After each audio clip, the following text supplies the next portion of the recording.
Hi guys, jirra jirtu Oromoo koo qaalii bakka jirtanitti nagaan Rabbii isin biraa haa jiraatuun isiniin jedha. Warroonni maatii koo taatan guddaa galatooma. Warroonni maatii koo hin taane immoo maatii naaf ta'aadhaan isiniin jedha. Isaan kun isaatiin riibate. Ani viidiyoo hojjechuu qaatan dhiise garuu immoo har'a waatu na dhibee dhufe. Dura dursee sabboon tokko galatoomii isiin jedha. Waatu na dhibee dhufe. Wanni na dhibe sunis maali? Lola gamtaan qaba. Keessattuu jechuudha. Hiriyaa fi hiriyaa gidduutti gaafa hiriyoonni lamaan wal lolan walii araarsita malee jara gidduu deemtee nagaa buusta malee qaawwa uumame sanatti fayyadamtee nama firoomsachuu tokkommoo hamachuu ana biratti akka wallaalummaa kiyyaatitti beekumsa amala koo keessaa jechuudha. Nama as dhufee yoo na fakkaate akkuma koo kana gurraattii ta'ee gaafa achi deemee diimaa arge immoo diimaa jaalatu jireenya koo keessatti fedhu. Karaa dhugaatirra deemuu fedha. Kanan jaaladhus jaaladhe kaballeechuu sanallee balleechaasaa ifa baasee itti himee jechuudha. Sanaaf namni gowwaan tokko nama aarsa.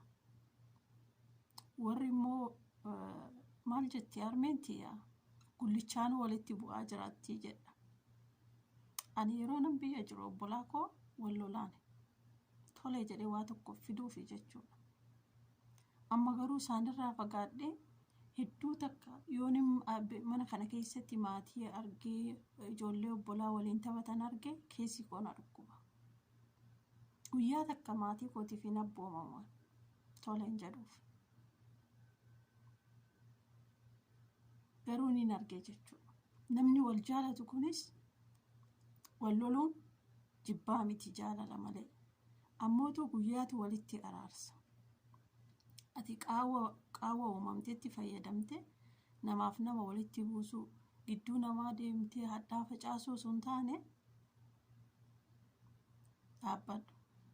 Jarayyuu guyyaa walitti araarsa.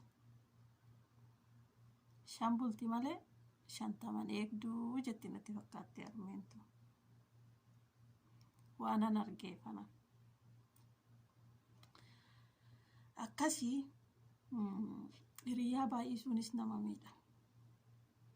Maaliif jennaan tokko yoo bira dhaqxee amalli addaa tokko yoo bira dhaqxee amalli addaa waan ta'eef namuma sana fakkaattee jiraatta yoo ta'e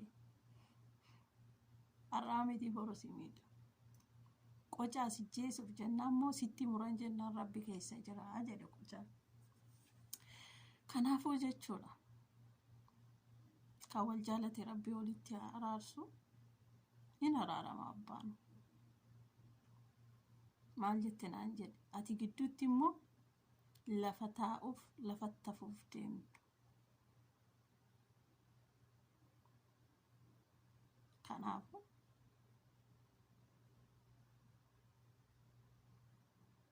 eenyu akka miidhamuufi eenyu akka qaana'u ani gidduu taa'ee taasisa jechuudha. Viidiyoo lammataas dalaguun oolu.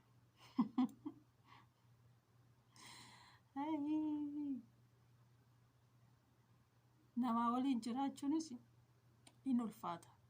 Nama malee jiraachuunis hin ulfaata. Maaliif seetaan? Nama waliin yoo jiraatte namni akka amala keetiitti si waliin jiraachuu dhiisuu danda'a waan ta'eef raas mataatti. Nama malee si yoo jiraatte ammoo amala namaatu beekuus si dhibaa beeke. Kanaafuu nama waliinis jiraachuunis nama waliinis jiraachuu dhabuunis bu'aas qaba miidhaas qaba. Halkan gaarii isiniif haa ta'u isiniin jedha. Waa hundaafuu nama wal lole gidduu deemtanii waan hin taane naasa'ina.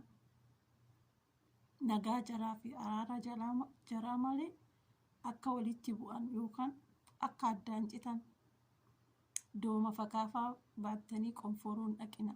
rabbi daandii tolchee jira waan ta'eef boru walitti araaramuu danda'ani jarri isiniin jedha.